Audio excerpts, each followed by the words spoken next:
के घर वालों का बहुत ख्याल रखते थे। उनके घरों में जाकर उनकी औरतों से कहते, तुम्हें बाजार से कुछ मंगवाना हो तो मैं ला देता हूँ। बेवा औरतों का पानी भर देते। मुजाहिदीन के खत आते तो ये खत खुद उनके घरों में पहुंचाते, उनसे जवाब लेकर मुजाहिदीन को भिजवाते। बैतुल माल से हाजतमंदों को देते। रास्तों में चौकियां बनवाई ताकि रस्ते महफूज हो जाएं। शहरों में मेहमान खाने बनवाए। मुल्क में जगह जगह नहरें खुदवाई जिनसे आपाशी आसान हो गई। सड़कें और पुल बनवाए। नए शहर बसाए। करीबन 4000 मस्जिदें तामीर करवाई। हरम काबा को वसी करवाया। मस्जिद नबवी को वसी करवाया।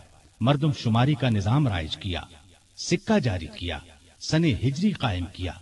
जंगों का सिलसिला बढ़ा तो फौजी निजाम कायम किया। फौजियों की तनख्वाहें मुकर्रर की। मुजाहिदीन के बीवी बच्चों और गुलामों के लिए वजीफे मुकर्रर किए। फौज को 2 हिस्सों में तकसीम किया। एक बाकायदा फौज जो हमेशा महाजों पर रहती थी। दूसरी रजाकार फौज। ये लोग उमूमन घरों में रहते थे। जरूरत पड़ने पर उन्हें महाज पर भेजा जाता। उनकी तनख्वाहें बाकायदा फौज से कम थीं।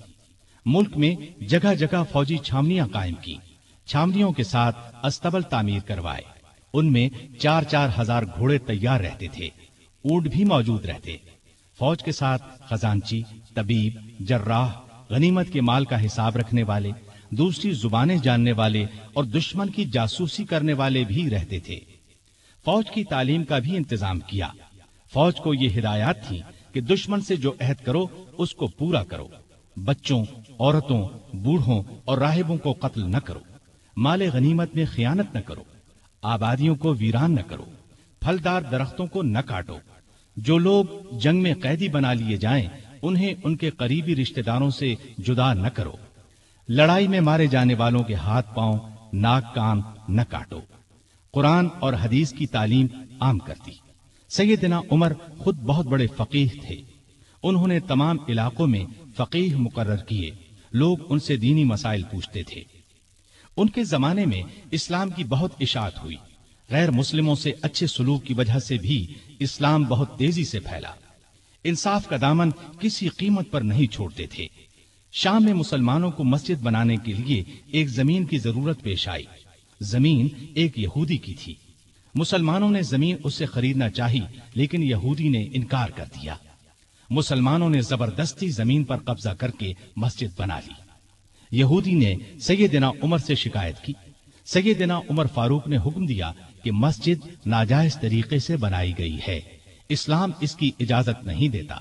मस्जिद को गिराकर जमीन यहूदी को दे दी जाए। चुनाचे जमीन यहूदी को वापस दे दी गई। उसने उस जगह अपना मकान बना लिया। सैयदना उमर फारूक रज़ियल्लाहु अन्हु दुआ किया करते थे कि ए अल्लाह, मुझे अपनी राह में शहादत नसीब फरमा। मुझे अपने रसूल के शहर में मौत दे। खिलाफत के 11वें साल अल्लाह ताला ने उनकी ये दोनों दुआएं पूरी कर दी। जिलहज 23 हिजरी में हज के लिए मक्का गए। आप जब हजर अस्वद को बोसा देते तो कहते थे, ए हजर अस्वद, मैं जानता हूं कि तू एक पत्थर है। तू न नफा दे सकता है और न नुकसान। अगर मैंने रसूलुल्लाह सल्लल्लाहु अलैहि वसल्लम को तेरा बोसा लेते हुए न देखा होता तो मैं तेरा बोसा न लेता। ये सैयदना उमर की तौहीद का कमाल नमूना है। हज से फारिग होकर उस महीने की आखिरी तारीखों में वापस लौटे। जुमे के दिन मस्जिद में खुतबा दिया जो बहुत तवील था। इसमें लोगों को बहुत नसीहतें की। इस खुतबे में आपने एक ख्वाब का जिक्र किया और फरमाया, मैं समझता हूं मेरी मौत का वक्त आ पहुंचा है। इसके साथ ही खिलाफत के बारे में कुछ ऐसी बातें बयान की जिनसे मालूम होता था कि आइंदा होने वाले खलीफा के बारे में परेशान हैं। मदीने में मुगीरा बिन शोबा का एक गुलाम था। ये ईरानी था, अच्छा कारीगर था। उसका नाम अबू लुअलो फैरोज था। एक दिन सैयदना उमर से शिकायत की कि मैं दिन भर काम करके जो कुछ कमाता हूं, मेरा आका उसमें से बहुत ज्यादा रकम ले लेता है। इसमें कमी करा दें। सैयदना उमर ने पूछा, तुम कौन सा काम जानते हो? उसने कहा, मैं लुहार भी हूं, बढ़ई भी हूं और बेल बूटे भी बनाना जानता हूं। سیدنا عمر نے دریافت کیا، تمہارا آقا تم سے روزانہ کتنی رقم لیتا ہے؟ اس نے کہا 2 درہم روزانہ۔ اس پر سیدنا عمر نے فرمایا، تم جو کام جانتے ہو اس کے مقابلے میں تو یہ رقم زیادہ معلوم نہیں ہوتی۔ اس پر ابو لؤلؤ ناراض ہو کر چلا گیا۔ اگلے دن ابو لؤلؤ فجر کی نماز سے پہلے مسجد میں چھپ کر بیٹھ گیا۔ سیدنا عمر لوگوں کو نماز پڑھانے لگے تو اس نے کونے سے نکل کر 2 دھاری خنجر سے امیر المؤمنین پر 6 وار کیے اور پھر صفوں میں کھڑے مسلمانوں کو زخمی کرتا باہر بھاگا، لیکن مسلمانوں نے پکڑ لیا۔ اس پر اس نے وہی خنجر اپنے پیٹ میں جھونک لیا اور مر گیا۔ ادھر امیر المؤمنین شدید زخمی ہو گئے۔ انہوں نے عبد الرحمن بن عوف رضی اللہ عنہ کا ہاتھ پکڑ کر اپنی جگہ کھڑا کر دیا، خود زمین پر گر پڑے۔ لوگوں نے نماز سے فارغ ہو کر دیکھا، جن مسلمانوں کو ابو لؤلؤ نے زخمی کیا تھا ان میں سے 7 دم توڑ چکے تھے، باقی بہت زیادہ زخمی نہیں ہوئے تھے۔ البتہ سیدنا عمر کی حالت نازک تھی۔ ایسے میں انہوں نے عبداللہ بن عباس سے پوچھا، مجھے کس نے مارا ہے؟ انہوں نے بتایا، مغیرہ بن شعبہ کے غلام ابو لؤلؤ نے۔ یہ سن کر فرمایا، اللہ کا شکر ہے، میری موت کسی ایسے شخص کے ہاتھ سے نہیں ہوئی جو اسلام کا دعویٰ کرتا ہو۔ لوگ انہیں اٹھا کر گھر لائے، دودھ پلایا گیا تو وہ زخموں کے راستے باہر آ گیا۔ اب سب کو یقین ہو گیا کہ امیر المؤمنین کا آخری وقت آ پہنچا ہے۔ لوگ غم سے نڈھال ہو گئے، ان سے ملنے کے لیے آنے لگے۔ ایک نوجوان ایسے میں ملنے آیا، اس نے کہا، اے امیر المؤمنین، آپ اللہ کی بشارت سے خوش ہو جائیں۔ آپ ان اصحاب میں سے ہیں جو بہت پہلے اسلام لائے اور رسول اللہ کے ساتھی بنے۔ خلیفہ بنائے گئے تو آپ نے انصاف سے کام لیا، پھر آخر آپ کو شہادت نصیب ہو گئی۔ یہ سن کر سیدنا عمر نے فرمایا، اے بھتیجے، اللہ کرے یہ چیزیں میرے گناہوں کے برابر برابر ہی ہو جائیں، مجھے کوئی عذاب ہو نہ ثواب۔ مطلب ان کے کہنے کا یہ تھا کہ بس عذاب سے بچ جاؤں۔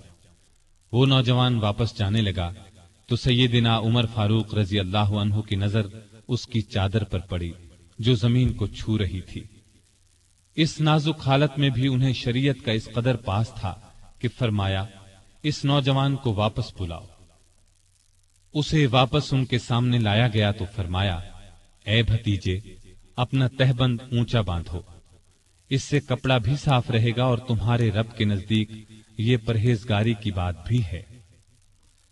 سیدنا ابن عباس رضی اللہ عنہ نے ان کا مرتبہ اور نیکیاں بیان کی تو فرمایا، اللہ کی قسم، اگر میرے پاس دنیا بھر کا سونا ہوتا تو اس سے پہلے کہ میں اللہ کے عذاب کو دیکھوں میں اسے اللہ کی راہ میں دے دیتا، یعنی عذاب کے خوف سے سارا سونا خیرات کر دیتا۔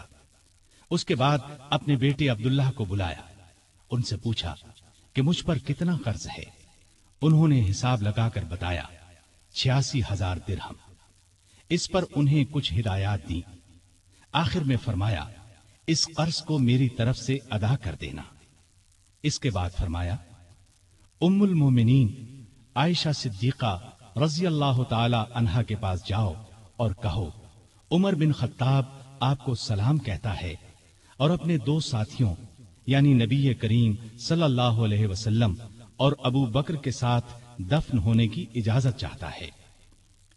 عبداللہ بن عمر عائشہ صدیقہ کی خدمت میں حاضر ہوئے۔ وہ اس وقت سیدنا عمر کے صدمے میں رو رہی تھی۔ ان کا پیغام سن کر فرمایا، یہ جگہ میں نے اپنی قبر کے لیے رکھی تھی، لیکن اپنے آپ پر عمر کو ترجیح دیتی ہوں۔ سیدنا عبداللہ یہ جواب سن کر واپس آئے اور سیدنا عمر کو ان کا جواب بتایا۔ آپ نے اللہ کا شکر ادا کیا، پھر فرمایا، میں مر جاؤں تو میرا جنازہ اٹھا کر وہاں لے جانا اور انہیں سلام کر کے ایک بار پھر عرض کرنا، عمر بن خطاب اجازت طلب کرتا ہے، اگر اجازت دے دیں تو مجھے اندر لے جا کر دفن کر دینا، اور اگر انکار کر دیں تو عام مسلمانوں کے قبرستان میں دفن کر دینا۔ حالت جب زیادہ نازک ہو گئی تو فرمایا، خلافت کا حقدار عثمان، علی، زبیر، عبد الرحمن بن عوف اور سعد بن ابی وقاص رضی اللہ عنہم سے زیادہ کسی کو نہیں سمجھ